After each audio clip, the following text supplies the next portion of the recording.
Boa tarde, graça e paz, Jesus Cristo. Essas declarações a gente escreve numa hora de emoção, mas são declaradas com o pé no chão e de olho ao céu. Para você, meu amor, quero ser o calor do pôr do sol na praia, quando chegar o frio de amizades afastadas e de você viver em terras alheias.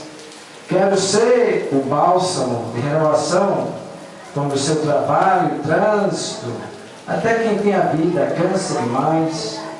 Eu quero ser o anjo guardião dos seus sonhos para que sempre seja realizada.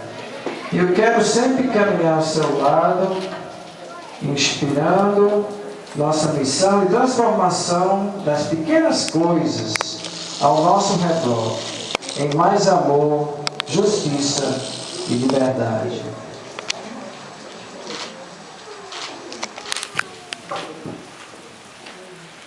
Para você, meu amor, porque me transmite leveza e paz, porque teu semblante me acompanha a todo instante, porque te escolhi e te aceitei, por este sentimento tão crescente, e porque a minha alma alegra-se com seu sorriso, um sorriso amplo e humano, como o aplauso de uma multidão.